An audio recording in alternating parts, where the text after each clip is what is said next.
माझं नाव लावण्य गजानन कौर. माझ्या शाळेचं नाव PMC जिल्हा परिषद प्राथमिक शाळा 9 वाजता. मी एकदा 4थीतली विद्यार्थिनी आहे. मी तुम्हाला झाडाची काळजी ही गोष्ट सांगणार आहे.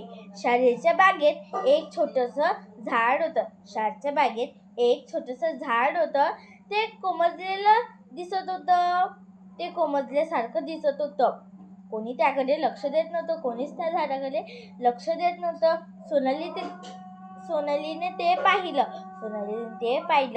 ती पाण्याच्या नळाकडे गेली आणि बकेट घेतली आणि नळातून पाणी घेतलं आणि त्या झाडाला टाकलं. 2-3 दिवस त्यांनी तसंच टाकलं. तिच्या मैत्रिणी पण तिच्यासोबत होत्या. त्यांनी पण टाकू लागले. पण एका दिवशी ते बकेट फुटून गेली. काहीच पुन्हा तुकडे झाले होते त्या बकेटीचे. मग सोनाली लढू लागली की आता आपण झाडाला पाणी कसं टाकावं. मग सोनालीच्या मैत्रिणी सांगितलं, तू लढू नकोस, आपण त्याचा आयडिया शोधून घेऊया. मग त्यांनी आयडिया करायला लागला. आपण काय करू शकणार, बकेट कशी बनवायची, आपल्याजवळ तर पैसे पण नाही बकेट घेण्याला, काय करायचं. मग सोनालीला एक युक्ती सुचली की आपल्या घरी तर खूप सारे एवढ्या ढेबऱ्यावर बॉटला आहे, आपण त्याचा उपयोग करू शकतो. मग त्यांनी म्हणाले, हो, आता आपल्या शाळेची सुट्टी होती, आजच आपण बनवून घेऊ, म्हणजे की आपल्याला झाडाची सेवा करायची मदत मिळेल. मग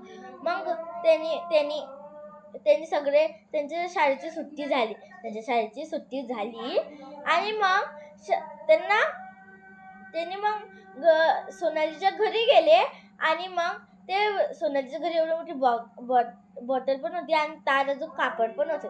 तिने आरामशीर थोडं कापलं आणि त्या तारला पण चांगलं गोल केलं आणि त्या बॉटलीला कापलं. त्या पुढच्या झाकण तर लावून होतं. मग असे बनवले त्यांनी 2 बकेटा बनवले सर्व मिळून. त्यांनी इकडून तिकडून छिद्र केले आणि लावून दिलं त्या बकेटीला. तिकडून पण तसंच केलं. मग त्याची बकेट तयार झाली. त्यांनी ते शाळेत घेऊन आले. टीचरने त्यांना सूचना दिली होती बनवायच्या पहिले की तुम्ही कार्यानुभवचे तुम्हाला मार्क मिळणार आहे, तर तुम्ही काही टाकापासून टिकाऊ किंवा इतर काही मातीपासून खरडेपासून काही बनवून पण आणा. त्यांनी हो म्हणलं. मग त्यांच्या सोनालीच्या टीमला मार्क मिळाले. टीचरला माहीत पडलं की यांनी शाळेत बकेट आणली. हे कोमजलेलं झाडलं त्यांनी रोज पाणी टाकते. मग त्यांनी रोज असंच पाणी, मग ते झाड जिंदा झालं आणि त्यांनी सर्व झाडाला कळले आणि ते झाड पुन्हा हिरवे गज झाले होते. पुन्हा वनासारखे दिसत होते. टीचरला हे माहीत पडलं तर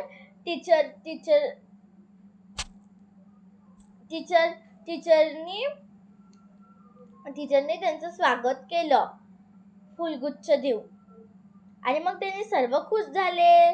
त्यांच्या सोनालीच्या टीमला वाटलं की आपण हे खूप छान केलं, सर्वांना पण आवडलं आणि आपल्याला पण आवडलं. मी झाडाची सेवा केली म्हणून मला खूप छान वाटलं आणि त्याच्यात आपल्याला मार्क पण मिळाले. सगळे खुश झाले.